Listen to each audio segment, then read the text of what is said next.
Hello, my name is Brenda, and the last name is Salzano. I call my business Salzanos, and I make different patterns to sell on fabric, wallpaper, and home products.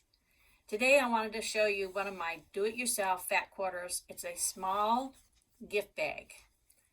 And in the little gift bag, I think sometimes this shows it backwards on here because I've got the camera reversed. Anyway, I'll show you the bag at the end, and you will see one photo at the beginning of the video that shows the fat quarter. You can purchase these on Spoonflower, and everything you're going to need is right on the fabric. You're going to have some instructions. There'll be a little box here, and it has the instructions. And then you'll see also the pieces that you need for the gift bag. And for the gift bag, you only have to have a front and a back. They are going to have the box corners and 2 straps. So I'm going to show you how to put this together. It's very simple, and once you see how to do the box corner, you'll never forget, and it makes more room in your bag or your purse or whatever. You'll see this on my hipster bags, my larger bags, and on these little gift bags. So anyway, you're always going to start with, the first thing you're going to do is on the top, you'll see that the 2 corners are cut out. That's the bottom. So this top part on both the front and the back, you're going to want to hem that top first. So I'm going to hem that first. I just put in a small hem, and it's up to you whether you want to double that. You know, you go across once and then fold it down again and go again. That's up to you. This is not a bag with a liner. It is a little gift bag, and that means not only can you give somebody a gift in this bag, but then they can reuse this bag. You can wash it and use it for things around the house, to store things in, maybe to give to somebody else. My family uses little gift bags to take things back and forth between our families. So if we've got to take something to the daughter's house, we put it in the little bag, and then she turns around and gives it back to me with something else in it. And it's very useful. I use a small width. I think it's about 1/8 of an inch is all I'm doing on these bags. Like I said, you can turn it again and do it another 1/8, or just iron it first and then sew it once, which saves you a lot of thread and time if you do that. Just remember, the first thing you do is to hem the top of both these sides. I am sewing this one on a cotton that Spoonflower has. It's their basic cotton, which I find very nice to use. It washes up nice. It doesn't wrinkle too much. I use it for most of the products. Now, some of my bags and some of my things I do on a cotton linen canvas, which is more sturdy and it's going to be a little thicker. I'm doing the second side.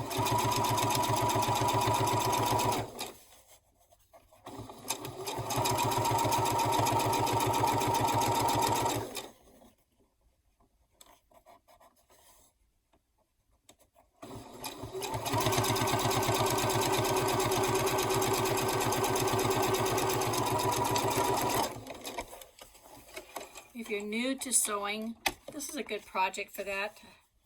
The only thing you wouldn't probably know is the box corners. Remember to do right sides together. So here's my little top is hemmed. There's the bottom. And here's this one. So I'll have right sides together. You see I'm lining those up. And now I'm going to sew down each side. And I'm only going to here. I'm not sewing this area.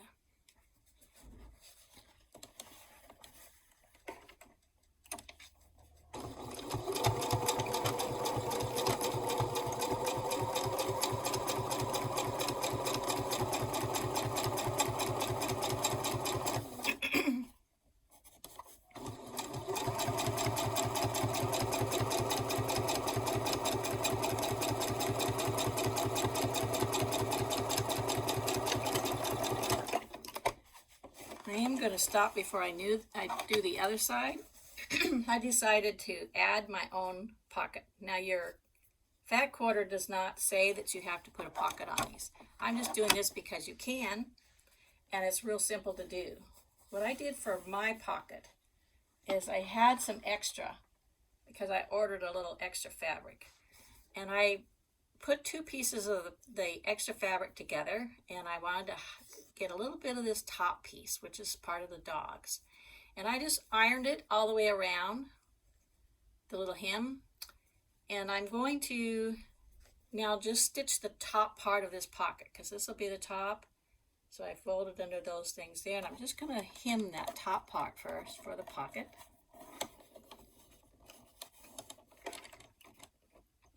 Like I said, this is an optional thing, and you wouldn't have to use the same fabric. You could use a different fabric that coordinates with it.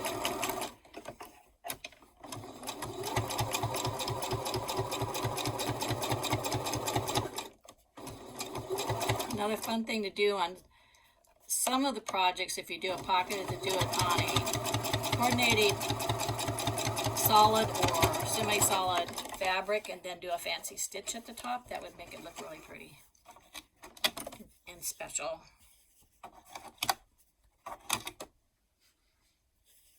Okay, so I got that part. Next part I'm going to do is decide where I want this pocket.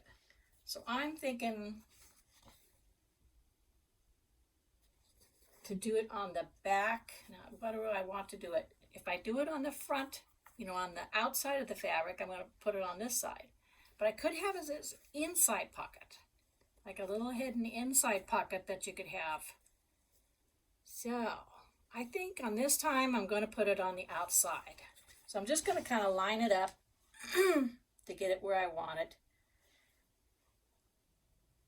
And if you can see the bottom, I want to leave plenty of room so I don't go clear down, but I also want to have room at the top. So that's about where I'm going to place this one.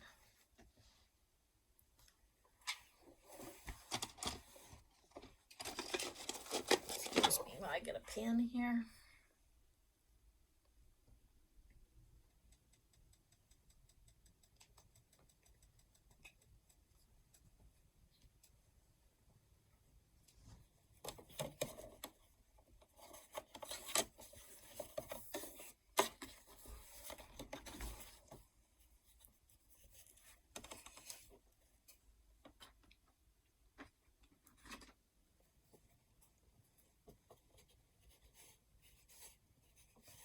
Gently tucking under the places that I ironed already.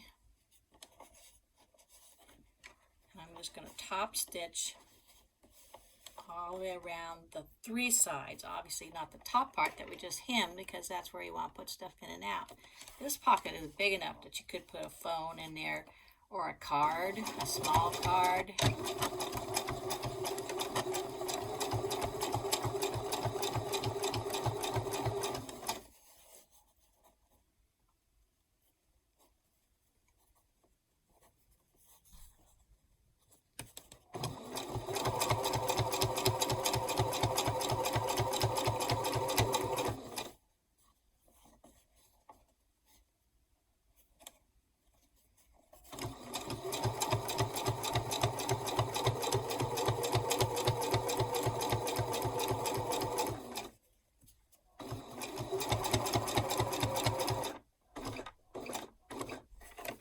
Leave the needle down, turn to do your corner.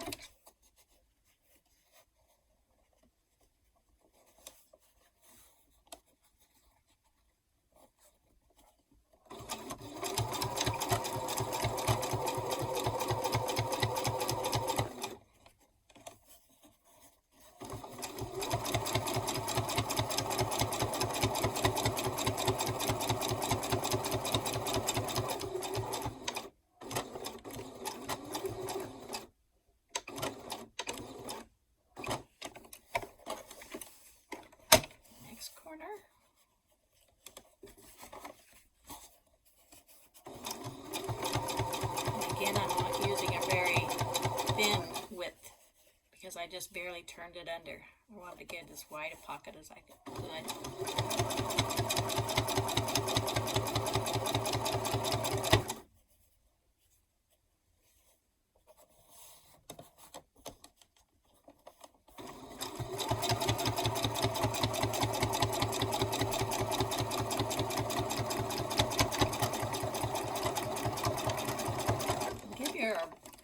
both areas at the top, you want to give them a couple good back and forth to reinforce that stitching, because you're putting things in and out of that pocket and you don't want that ripping out.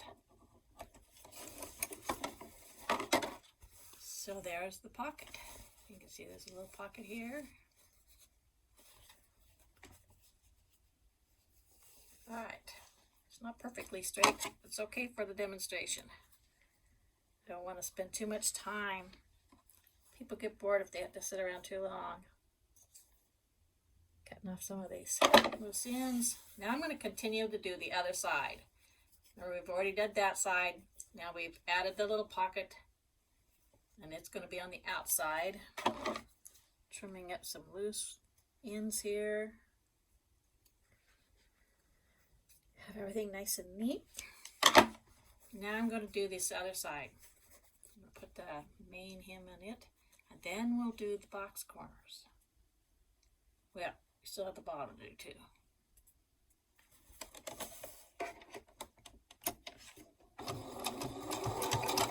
Again, double stitching that back and forth up at the top, reinforce that edge.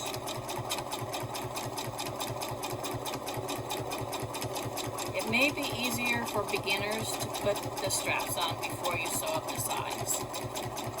You can decide that.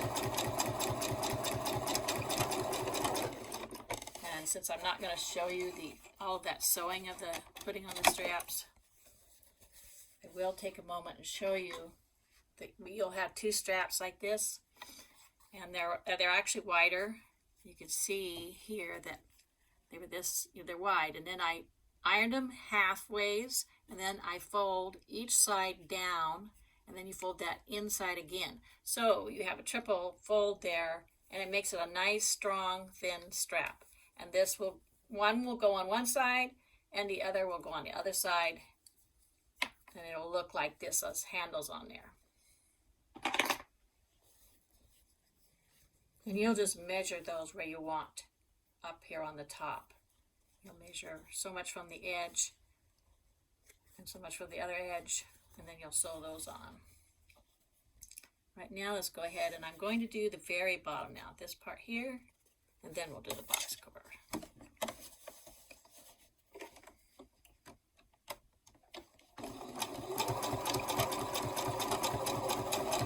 Like I said, the box corner is really what it does is you don't have a flat envelope. You have an envelope with a box at the bottom, which gives it way more space to put bulkier items. And I find that's really a handy thing to just go ahead and put in, because bags are for putting stuff in. Okay, now, so you have a flat piece, you have front and back, you have not sewn the corners, and now this is kind of how you do it. And it's really easy. When I was first trying to figure it out, I thought, oh, how does that work? But once I saw it, oh, there was no problem. You have your side seam, you have your bottom seam. You put your fingers in the hole, pop it like this, so that the two seams line up. You can see that right there between my fingernails. Okay, you press that together. I pressed one seam one way, one the other to get it a little bit flat. And it doesn't matter that you're going to have a little bit of overhang on some of this. It's not like straight across, but you're going to sew straight as a diagonal across this. I'll show you how I do this. And the amount of space depends on how much I might have like a gap on the side. I want to sew on the inside of a gap so that you're not getting any holes in your bottom, obviously. And sometimes I will go back and forth a couple times because this is a stress point. On a gift bag, it's not going to be so much. On my bigger bags, I do go back and forth a number of times to reinforce that bottom.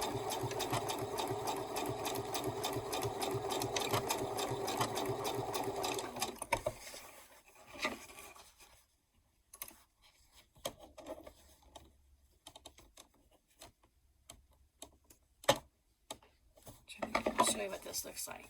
Now you can see it kind of looks rough right here, but you can see I went just across the thing, across the corner, and now I'm just going to trim this back just Not too close to where you stitched, just kind of even it up. So it looks like that. Got one done. Now I'm going to go to the other corner. I'm going to do the same thing. You'll put it up with your fingers, line up. The main thing that has to line up is the two seams. Push one seam one way and the other seam the other way so it's flat. And again, I'm going to do a diagonal.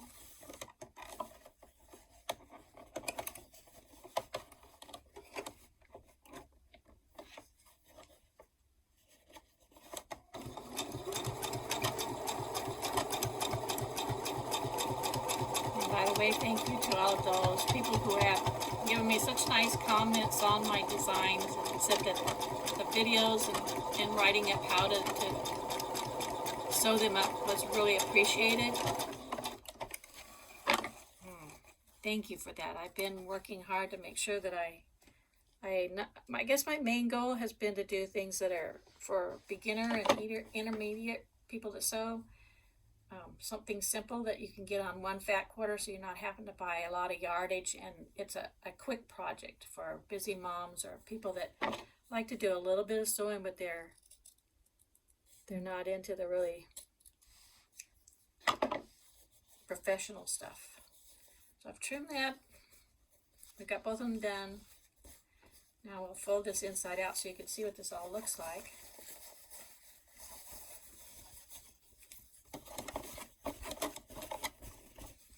Now you see how that's a box. Isn't that amazing? It's real easy. So here's your little, you've got a little pocket in your front with the little dogs on it. It's called Woof Woof, Bark Bark. Trim up some more. Little stray threads hanging out here. At this point, I'm not going to make you sit through it, so I'm going to show you how I usually line up. I already showed you that you just line them up on the side, but this is how it'll end up looking, and you'll want to measure exactly from the edge before you. So, of course, this has to be sewn, too. I have to sew this all the way down. You could do it twice, down one side and back the other if you want, but you put two of them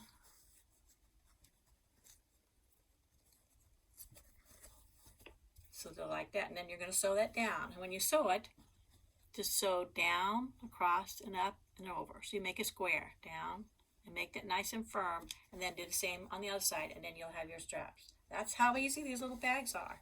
And you'll see more pictures and I have different options for these. Right now I have what? 1, 2, 3, 4, 5, 6, about 7 or 8 of the little gift bags. But I also have hipster bags, snap-on bags. I have dog walking bags, or just the crossbody walking bag. The dog bags have an actual hole in it to put your doggy bags. You can carry a phone and miscellaneous things. And these are all my own designs, so they're not going to be in any stores. They're my designs that I have created, and I've owned pets my entire life, so I love animals, and I love nature. That's why a lot of my things are going to have those on there. I call my designs a novelty because I don't just do little teeny designs. I have some, but I do a lot of miscellaneous designs that will appeal to somebody who wants to maybe take your handmade thing that you've made out of my fabric, and then you can take it to an art show or a craft show and you can sell them. Like if you made these little bags yourself and you bought them on my Spoonflower site and you make it into a bag, you can sell that. You can sell it on Etsy or Etsy or any of the little markets where you sell your handmade things. So you can do it with that. And so that's what I want, because as a seller who makes things, you're going to want some kind of edge when you're out there selling. And since my designs you're not going to find them at Joann's or the hobby store, so they're only going to be on Spoonflower. So that gives you an edge to have a pattern that's not just readily available to anybody. And that's going to appeal to your market. So I hope you have fun looking at some of my designs, and I'll provide some links. And thank you for following and liking and the nice comments. I really appreciate it, and it helps me. I do this income is for my living expenses. So I thank you, and my mother thanks you. She's 92, and she fell the other day and broke her wrist a couple times, and so I send her money every month too to help her with her electric bill. So thank you for supporting indie artists, whoever they are and wherever they are. You have a great day. Thank you.